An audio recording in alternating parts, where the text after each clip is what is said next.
Episode 3.3, How to Listen to Your Intuition. All right, now tell me, how do you think we should listen to intuition? Simple. Your body always knows. What does that mean? Well, look, you've been fishing before, right? Of course. When you cast your line, do you sometimes feel where the fish will bite? Yeah, sometimes you just know where to throw. Exactly. That's your response. Whoa. And it's the same with everything. If your strategy is to wait for a response, life will always present you with options. But what if I need to make a quick decision? That happens. But if you act against yourself, your body will tell you no. And what if everything seems fine, but something feels off inside? That's your sign. So if I don't feel excited, then it's not for me? Yep. And if you feel heaviness, tension, or doubt, it's a no from your body. So if logic says this is a good deal, but I feel uneasy, I should walk away? Exactly. The fishing line suddenly tugs. Oh, got a bite. See? Your body knew when to wait. I pull in the fish. It's not huge, but it's solid. We glance at each other and suddenly it's clear. Decisions come naturally when you don't go against yourself. All right, let's go throw some rings. Let's do it, and later we'll get the fire going. It's going to be perfect at night. The sun starts setting. The breeze cools slightly. The night is on its way, but there's still plenty of warmth, laughter, and long talks by the fire ahead.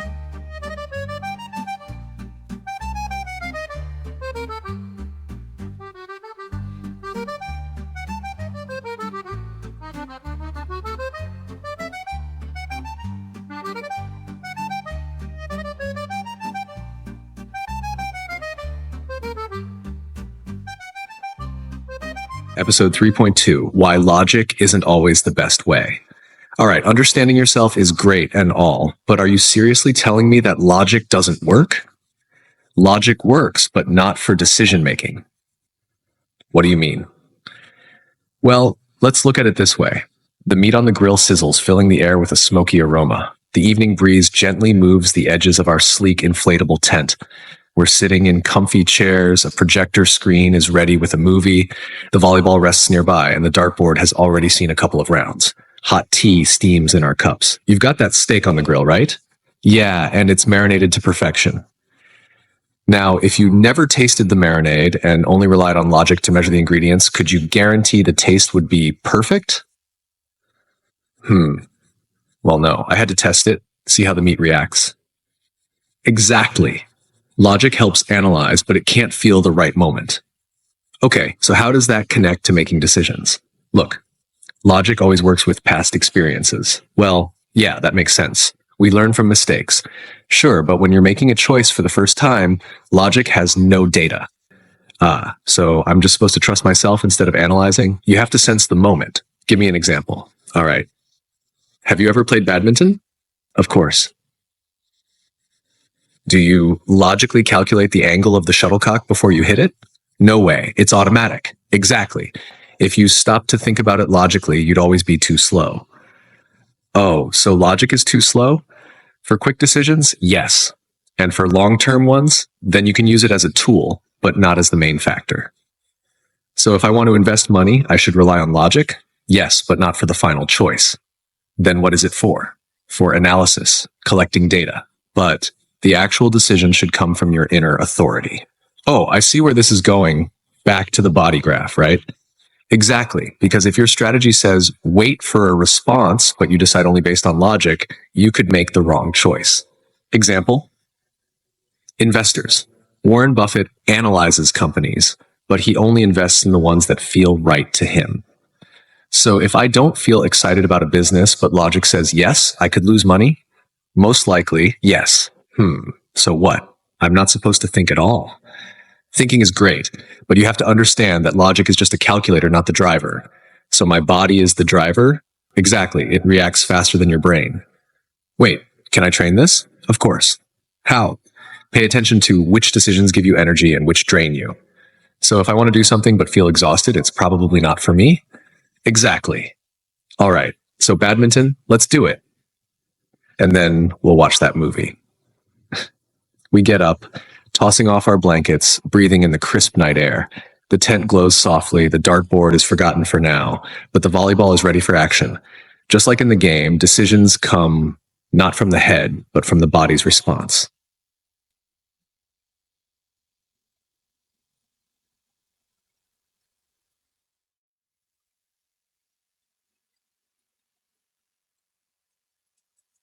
Episode 3.1. What is inner strategy and authority? Hey, have you ever made a decision you later regretted? Of course, sometimes you think this is it, and then it turns out to be a complete disaster. Exactly. Now tell me, how do you usually make decisions? Well, like everyone else, I think weigh the pros and cons, and does it always turn out to be the right choice? Not really. Exactly, because the brain is not a decision-making tool. What? Then what is? Every person has an inner authority, a built-in mechanism that knows what's right for them. Sounds sketchy. Is this like intuition? Kind of, but not just that. It's a specific decision-making system built into you. And does everyone have a different one? Exactly. Okay, but how do I figure out mine? Let's break it down. Go for it. Have you ever noticed that the same decision can feel great at one moment and terrible the next? Yeah, happens all the time. That's because the brain constantly changes its mind. It evaluates situations based on past experiences and fears. And that's a bad thing? It means that if you rely only on logic, you're not really choosing, you're just reacting to circumstances. Like, this happened before, so it must be the same now? Exactly. But reality changes. That's why it's important to follow your inner strategy, not just your head. And what is that strategy? It's your natural way of making decisions without doubts or struggles. So everyone has their own strategy? Yes, and it's different for each person. For example, listen up.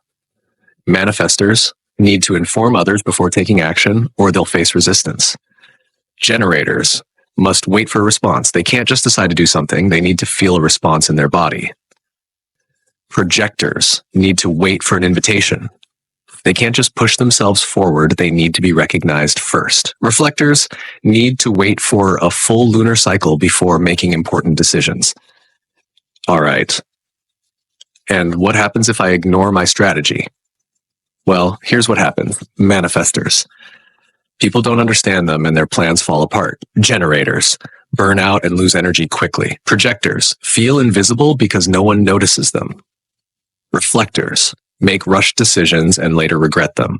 That doesn't sound great. Nope, because strategy isn't just for fun. It's meant to help you move through life in your natural rhythm. So I actually have a built-in way of making decisions?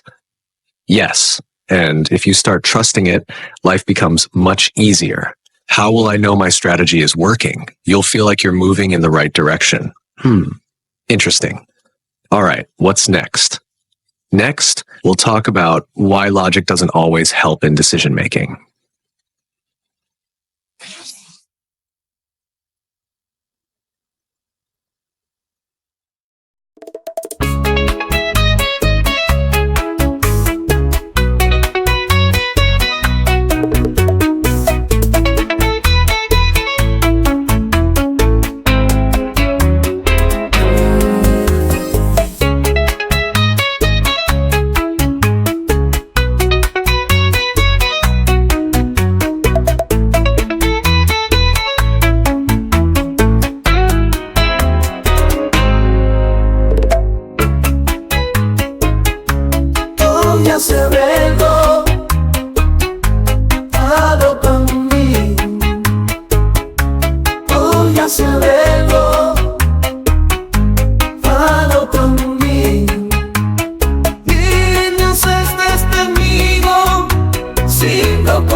se verlo todo conmigo. Tú ya se ve.